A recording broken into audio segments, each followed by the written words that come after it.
आचार्य चाणक्य ने जीवन से संबंधित हर पहलू और नीतियों का बहुत ही बेहतर तरीके से उल्लेख किया है। चाणक्य की नीतियां प्राचीन समय में जितनी कारगर थी उतनी ही आज भी हैं, जिन पर अमल करके व्यक्ति खुशहाल जीवन यापन कर सकता है। यह एक सामान्य सी बात है कि हर व्यक्ति के जीवन में सफलता असफलता का दौर चलता रहता है।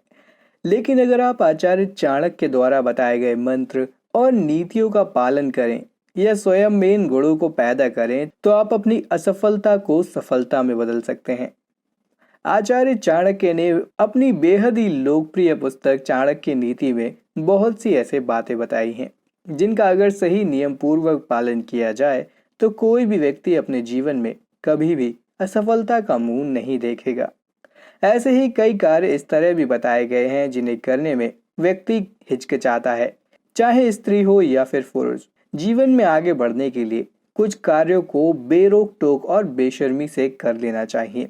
आज हम आपको कुछ ऐसी ही नीतियों के बारे में बताने जा रहे हैं जिसे व्यक्ति को बेशर्म होकर कर लेना चाहिए, क्योंकि अगर उन्होंने ऐसा नहीं किया तो संभव है कि इसका भुगतान आपको जीवन भर करना पड़े। तो आइए जानते हैं आखिर कौन सी हैं चाणक्य की वह नीतियां जिन्हें व्यक्ति को बेशर्म होकर करना चाहिए। नमस्कार और स्वागत है एक बार फिर से आप सभी का हमारे चैनल दैविक गुरु पर। दोस्तों, चाणक्य ने 3 ऐसे कार्यों के बारे में बताया है जिनको कभी भी करते समय आपको शर्माना या हिचकिचाना नहीं चाहिए, जिसमें सबसे पहला कार्य है उधार मांगते समय। दोस्तों, हम आपको बताना चाहेंगे कि उधार किसी भी व्यक्ति के जीवन में एक बहुत बड़े ग्रहण की तरह होता है, क्योंकि एक बार उधार लेने के बाद अगर आप उसे चुकाने में सक्षम नहीं होते हैं तो यह आपके लिए बड़ी समस्या बन जाता है।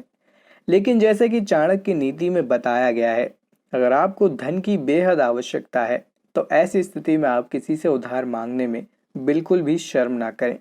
मगर यहाँ पर इसके साथ आचार्य चाणक्य ने यह भी बताया है कि जिस तरह से आप अपनी ज़रूरत के समय उधार मांगते हैं, उसी तरह आपका बुरा समय खत्म होते ही समय से पहले ही वह पैसा आपको लौटा देना चाहिए। दोस्तों, जीवन में बहुत सी परेशानियां आती रहती हैं और आमतौर पर ज़्यादातर समस्याओं का हल धन ही होता है।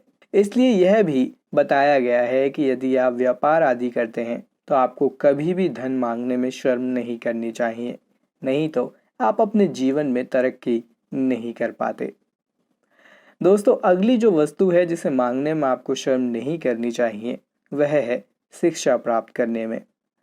आपकी जानकारी के लिए बता दें कि जिस व्यक्ति ने अपने जीवन में शिक्षा प्राप्त करने में शर्म या लिहाज दिखाया वह हमेशा ही पीछे रहा। आचार्य चाणक्य के अनुसार ज्ञान प्राप्त करने में कभी भी किसी से भी शर्म नहीं करनी चाहिए। कई बार ऐसा भी देखा जाता है कि छात्र या छात्राएं झिझक या शर्म के कारण कोई बात जब समझ में नहीं आती है तो उन्हें पूछते नहीं हैं। उन्हें ऐसा लगता है कि ऐसा करने से उनकी बेइज्जती होगी। दोस्तों, हम आपको बताना चाहेंगे कि जो इंसान शिक्षा प्राप्त करने में शर्माता है वह अपने जीवन में कभी कोई अच्छी जगह प्राप्त नहीं कर पाता। इसलिए आचार्य चाणक्य ने भी कहा है कि ज्ञान प्राप्त करने में कभी शर्माना नहीं चाहिए और तत्काल कुछ भी ना समझ आने पर पूछ लेना चाहिए। इसी के साथ आती है दोस्तों हमारी तीसरी वस्तु, और वह है भोजन करना।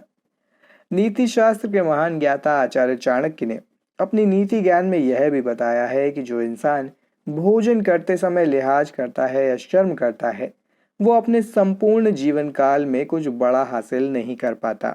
ऐसा बताया जाता है कि इस तरह का व्यवहार रखने वाला इंसान अपने जीवन में ज़्यादातर दुख और संकटों से घिरा रहता है। ऐसा भी कहा जाता है कि जो व्यक्ति खुद के भोजन के लिए इतना झिझकता है वह व्यक्ति अपने साथ जुड़े अन्य लोगों के लिए भला क्या कर पाएगा। इसलिए कभी भी खाना खाते समय कभी भी शर्म नहीं करनी चाहिए।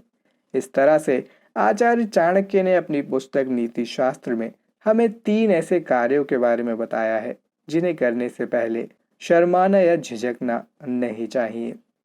तो दोस्तों, इस पर आपकी क्या राय है, हमें कमेंट करके ज़रूर बताएं। वीडियो अगर आपको अच्छा लगा हो तो इसे लाइक और शेयर करें। चैनल को अगर आपने सब्सक्राइब नहीं किया है तो चैनल को सब्सक्राइब करें और जुड़ें हमारे चैनल दैविक गुरु के साथ ऐसी ही और भी वीडियोस को देखने के लिए। तब तक के लिए आप सभी का धन्यवाद।